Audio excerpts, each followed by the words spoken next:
भरत जी, क्या बात है जो आपने अब सभी पत्रकारों को यहाँ बुलाया है? अस्सलाम वालेकुम। मैं फ़रहत शेख, इंडियन यूनियन मुस्लिम लीग से।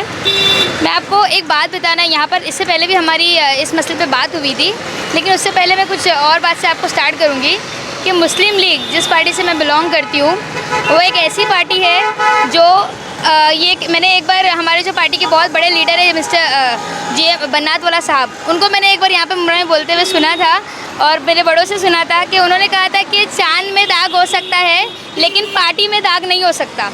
अगर इंडियन यूनियन मुस्लिम लीग इतनी साफ़ छवि वाली पार्टी है, हमारे जो लीडर्स हैं यहाँ के वो और हमारे एमएलए एमपी जितने भी है वो सारे, इसका एक सही उदाहरण अगर देखा जाए तो केरला मॉडल आप देख सकते हो।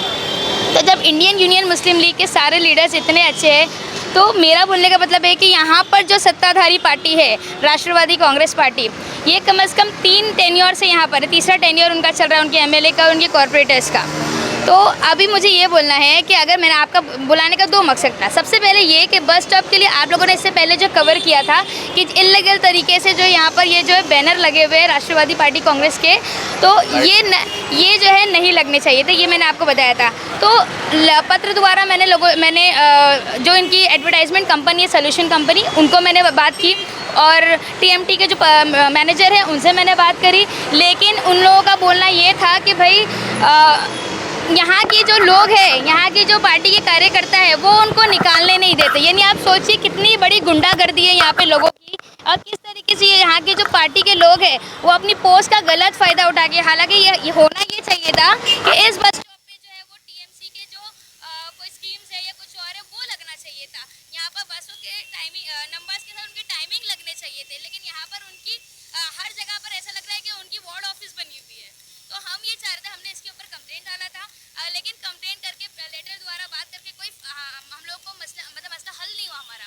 तो हमने जैसे कि आप लोगों से वादा किया था, मुमरा के लोगों से वादा किया था कि अगर बातों से बात नहीं बनी तो फिर बोलते ना वो उंगली टेढ़ी करनी पड़ती है घी निकालने के लिए, तो बस वही कर रहे हैं। ये लोग लातों के भूत है, बातों से नहीं मानने वाले, तो ये लात मारने के लिए आज जो है हम लोगों ने उनको, हमने टीएमटी डिपार्टमेंट को और साथ ही साथ जो सोल्यूशन कंपनी है, प्राइवेट सोल्यूशन कंपनी, उनको हम लोगों ने लीगल इंटीमेशन दिया है, उनको ये बोला है और उनको उनके क्लॉज को याद दिलाया। यानी एग्रीमेंट जब हुआ था टीएमटी का और प्राइवेट कंपनी का, उसमें क्लॉज 37 में ये लिखा हुआ था बाकायदा कि आप जो है किसी भी पॉलिटिकल ऑर्गेनाइजेशन को या किसी भी रिलीजन ऑर्गेनाइजेशन को आप जो है वो इसका कॉन्ट्रैक्ट नहीं दे सकते एडवर्टाइजमेंट का। फिर भी उन लोगों ने कॉन्ट्रैक्ट दिया, तो वो पूरे प्रूफ के साथ हम लोगों ने उनको लीगल इंटीमेशन दिया।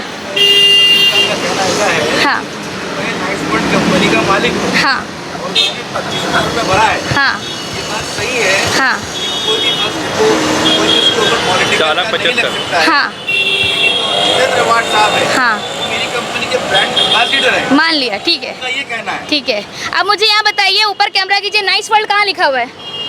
कहाँ पर नाइस वर्ल्ड लिखा? अगर आपके ब्रांड एम्बेसडर है वो, तो यहाँ पर नाइस वर्ल्ड लिखा हुआ है, नाइस सिटी वर्ल्ड जो भी उनका है, क्या ये लिखा हुआ है? यहाँ पर आप खुद देखिए कैमरा करके कि यहाँ पर क्या लिखा हुआ है। तो ये जो है बाकायदा साफ साफ दिख रहा है कि ये किसी पॉलिटिकल पार्टी का वार्ड ऑफिस है। मैं तो बस स्टॉप नहीं बोलूँगी, मैं तो वार्ड ऑफिस बोलूँगी। अधिकारी ने क्या कहा इस पर?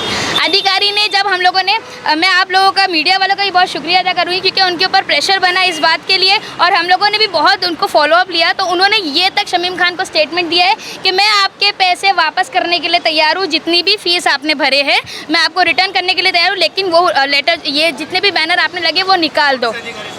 ये टीएमटी के जो बालचंद्र बेहरे करके जो टीएमटी के मैनेजर हैं, हमारी बात उनसे हुई थी, उन्होंने बोला है कि मैं पैसे देने के लिए रेडी हूँ उनको वापस है, क्योंकि वो खुद यहाँ पर हमारे जो जिस तरीके से उनके ऊपर प्रेशर बनाया गया था, जब उन्होंने खुद आके यहाँ पर सर्वे किया और उन्होंने खुद बोला कि हाँ मेरा देखा हुआ है, मैंने देखा कि हर बस स्टॉप पे फोटोज़ लगे हुए हमारे क्लॉज के अगेंस्ट है ये, तो हमने उनके ऊपर बोला है कि हम आपके पैसे रिटर्न करने के लिए तैयार हैं, आप जो यहाँ पर से बैनर निकाल दीजिए। अभी उन्होंने मुझे 10 दिन का टाइम दिया, अगर 10 दिन में भी नहीं निकलता है तो हमने उनको बोला कि आपको सीधा कोर्ट में हम घसीटने वाले हैं और जो भी लीगल एक्शन है इसके आगे लीगल तरीके से किस तरीके से लेना है वो आपको हमारे जो एडवोकेट है अमीर शेख वो बताएंगे, लेकिन उसके बाद आप उनसे बाद में ले लीजिए। लेकिन उससे पहले एक और मैटर पे मुझे आप लोगों से यहाँ पर बात करनी है जो बहुत ज़रूरी है मुमरा के लोगों के लिए।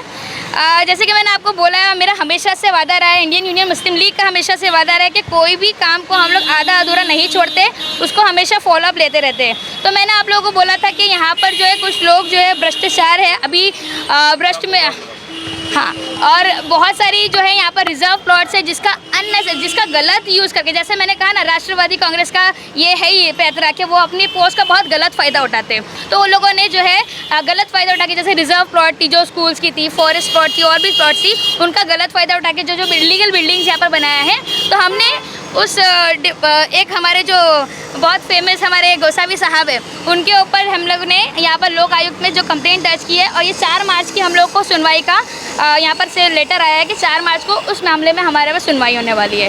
तो इंशाल्लाह इसका भी हम लोग फॉलोअप आपको देते रहेंगे, क्योंकि हम नहीं चाहते, हम मुमरा को आप जब आप इतने साल से हो तो आपने डेवलपमेंट क्यों नहीं किया? आप कभी कभी थोड़ा मोड़ा देकर आप जो है वो किसी भी पर्सन को संतुष्ट कर सकते हो, लेकिन आप ऐसी चीज़ दो ना, आप एजुकेशन दो, वो पूरी ज़िंदगी उसको नहीं भूलेगा। आप उनको एम्प्लॉयमेंट दो, वो पूरी चीज़ें वो पूरी ज़िंदगी भर उसको कमा के खिला सकते अपनी फैमिली को। तो आप ऐसी चीज़ नहीं देते। आप क्या करते हो? आप इलेक्शन के टाइम पे भी ऐसे ही करते हो। आप थोड़ा इलेक्शन आते तो लोग क्यों खुश हो जाते हैं, लोग क्यों ऐसी बात बनाते हैं कि भाई चलो अब गरीब के भी घर में जो है वो बिरयानी आएगी।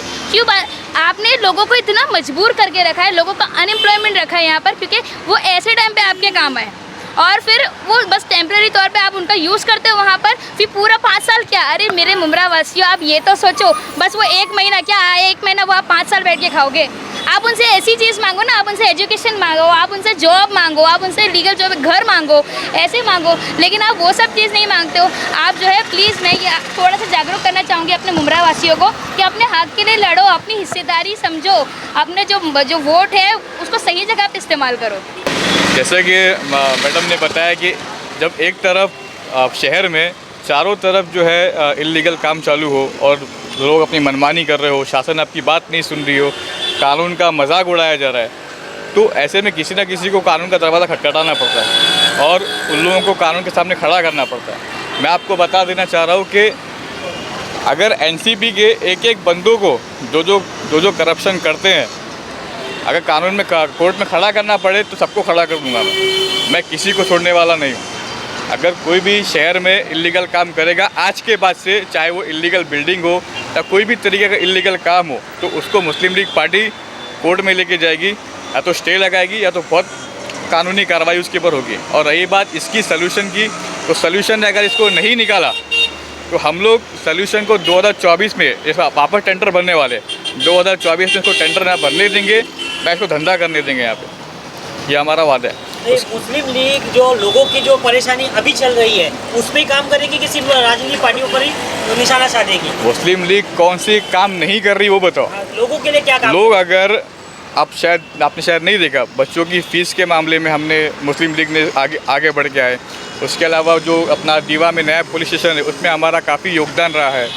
उसके अलावा हॉस्पिटल के लिए हम लोग पीछे पड़े रहते हैं, भ्रष्टाचार करने वाले अधिकारियों के पीछे पड़े रहते हैं, सत्ताधारी अगर गलत काम कर रही है तो उनके पीछे पड़ रहे थे। हर तरफ प्रभाग समिति में एम्प्लॉय कम है, उसके पीछे हम पड़ रहे हैं। हर तरफ हमारा ध्यान है, हर तरफ हम काम कर रहे हैं और काम करते रहेंगे। हम पावर में नहीं है लेकिन फिर भी इतना काम करते हैं जैसे कि हम पावर में, तो पावर में आएंगे तो इंशाल्लाह बहुत काम करेंगे। जैसा कि कल आपने देखा होगा कि माननीय जितेंद्र अवार्ड साहब ने एमएमएलई हॉस्पिटल का उद्घाटन भी किया, उस पर क्या बोलना चाहिए? उसके बारे में मैं आपको एक बात बताऊं, नहीं उसके बारे में मैं आपको एक बात बताऊं, ये अगर आप लोगों को याद होगा 2017 में जब इलेक्शन आने वाले थे कॉरपोरेशन के, उससे पहले एक और बस स्टेडियम खोल के ये लोगों को दे दिया कि भाई आपको कितना बड़ा चीज़ मिल गई, लेकिन उसमें कितने गेम्स लाने का वादा किया था? बताइए कितने गेम्स आए उसके अंदर? उसमें कम से कम 13-14 गेम्स आने के बात हुई थी। कितने गेम्स आए, कितने लोग हमारे बच्चे जो है वहाँ जाके गेम्स खेलते हैं?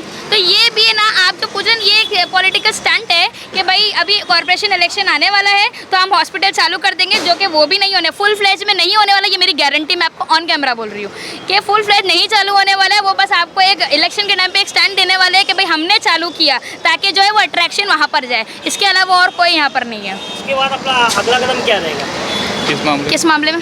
के मुद्दे में जैसे अभी हॉस्पिटल पूरा तैयार नहीं हुआ, जैसा पूरा तैयार नहीं किया, उसमें क्या हुआ? हॉस्पिटल का मसला ऐसा है कि हम लोग एक मार्च 2022 का टाइम इसने मांगा है, शयोना वालों ने मांगा हुआ है, ठीक है। अगर मार्च 2022 तक भी अगर ये चालू नहीं होता है ना, तो हम लोग इसके लिए PIL फाइल करेंगे हाई कोर्ट में, बॉम्बे हाई कोर्ट में, और उसको 3 महीने में आने वाले 2 महीने में 3 महीने में चालू करेंगे महाराष्ट्र इंशाल्लाह। सरकार से भी 100 करोड़ की जो है, जब बीजेपी सरकार थी इससे पहले तब 100 करोड़ का जो है वहाँ पर से आया था कि हॉस्पिटल बना जाए। फिर भी अभी तक मतलब जितना टेंडर पास हुआ था उसके अलावा 100 करोड़ और मिले हॉस्पिटल तैयार करने के लिए, लेकिन अब तक 12 साल का वक्फा हो गया, लेकिन अब तक हॉस्पिटल नहीं बना।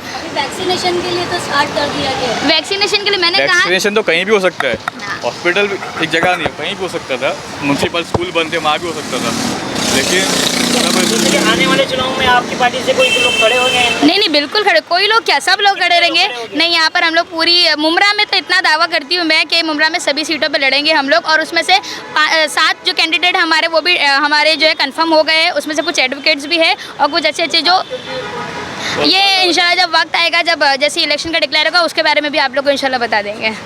Thank you.